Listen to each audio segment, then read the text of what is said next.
here's Brody Brazil. It was a busy last week. I didn't get around to making this video, but it was definitely on my to-do list. I'm so excited to see that the Sacramento Kings are literally doubling down on lighting the beam, but also doubling up the intensity of the actual beam. I'm not sure if everybody saw this tweet or the pictures that went along with it, but on the 14th of June at 11 in the morning, the Sacramento Kings said, "Don't be alarmed if you see something beaming from Golden One Center tonight. We're testing some things out." I mean, what a cliffhanger right there. I have a pretty good idea with the flashlight and the color purple emoji there that some type of beaming is going to be going on from G1C in downtown Sacramento. Kevin Fippin on Twitter had these photos, and look, there it is. On the left, the brand new fortified, more intense, more colorful, straight-to-space beam versus the one on the right, which was from last season, and nothing wrong with that one. And even if Kevin's photos are not, like, perfectly similar in a sense of, like, the same photo settings, shutter speed, aperture, ISO, all that stuff, it doesn't matter. Like, I can tell right here. I don't care what quality of camera that is or how it was taken. I know from those two images, that beam on the left, the brand new beam, that is bigger and better and bolder and brighter. How many other words can I use? No, that is awesome. And it's impressive. And I thought it was pretty cool that the Kings decided to go ahead and, promote it a little bit. Like, not wait until next season to give it away. They're trying to capitalize on the off season, some attention. And shout outs to you, Kevin, for capturing that and for doing the same photo twice, like side by side, so we could have a really good idea of this. Some details on the beam itself that I came across and thought were worth sharing here. The initial one and the new one were developed by a company called New Salt Laser International. And the cool part is, I had no clue about this, they're from Folsom. So right around the corner from Sacramento, a local company, sounds and seems like a small business, bit of a small business based in Folsom, but they operate globally for festivals. More on that in just a second. The old beam was 1,000 watts of RGB laser power. So I'm going to assume that the new one is, they say double, 2,000 watts. What does that mean to you and I? I don't know. That's a lot of watts.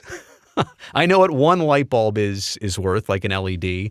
So 1,000 watts or 2,000 watts of RGB laser power sounds pretty intense. The initial beam debuted on 9/16 day, as in the Sacramento area code, the 9/16.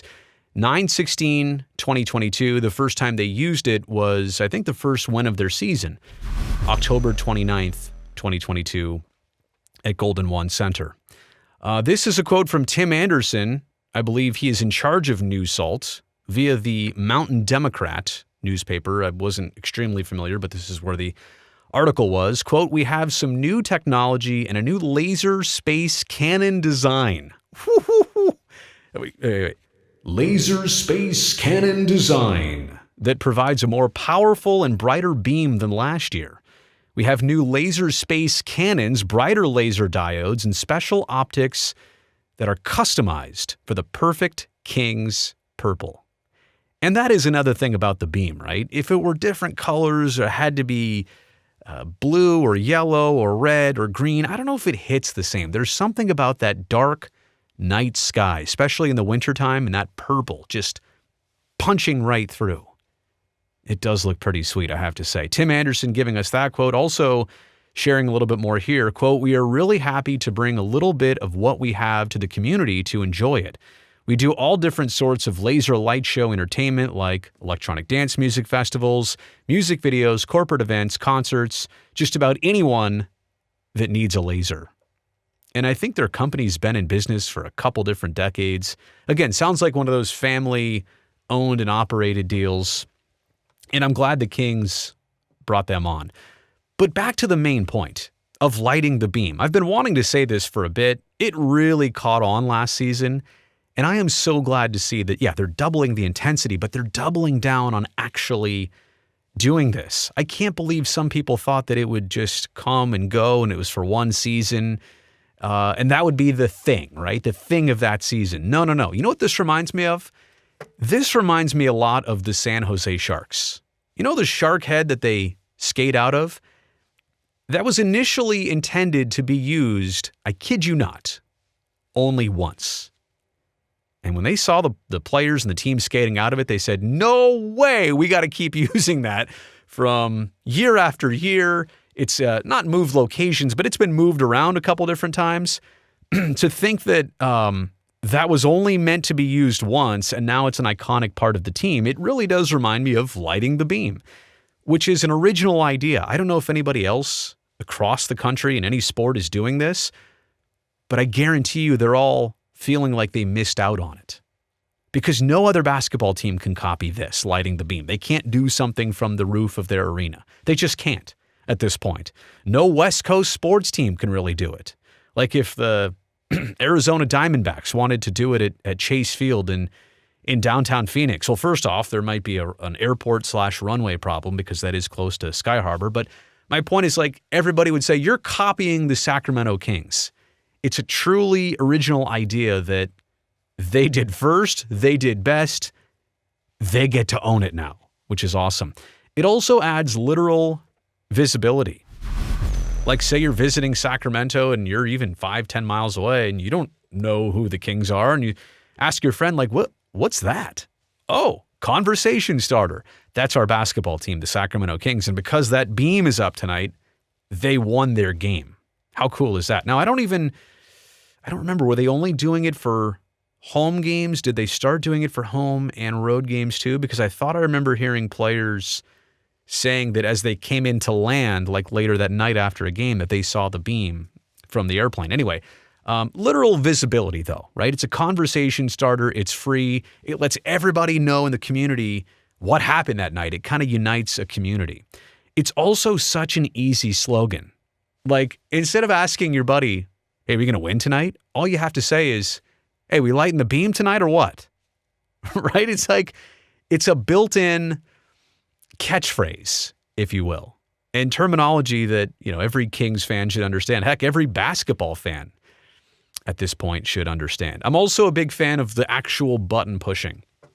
Now, I would love to believe that there's actually some type of connection from that big button all the way up to the roof, but I've got a sneaking feeling that there's a control room. I don't know this for sure, but there's a control room at Golden One Center where somebody actually has the connected button. And when they see, Sabonis or Fox or whoever push the button, then they push the button at the same time. And who knows when it actually, lights up. I mean, they show it on the screen, but even that could be a taped piece. My point is, it's so cool, like, to have the button pushing on the court. Interview a player, hey, send us home, hit that button, light the beam. That's also very cool how they've done this. And then last but not least, I think it's a timeless tradition. Lighting the beam, in my opinion, it's not going to get old anytime soon. It's simple, right? And it could be updated over the years. I don't know what else special they could do to it. They could modernize it in time, maybe if technology allows for that, but it's not something that's going to grow fatiguing or old or it's too intrusive. It does not seem like something that is fashionable now but won't be later. And so I think the timeless nature of it is pretty cool and just goes along with everything else here in such a way that they had to keep this, and I'm so glad they did. So the Sacramento Kings doubling down on the beam, you love to see it. Unless you don't like the Kings, then you're not trying to see that beam on any regular basis. But look for it next season, bigger, bolder, brighter, and I've got nothing else, no more bees. Thumbs up on this video if you appreciated it and enjoyed it, and don't forget, subscribe to this channel so I can definitely see you next time.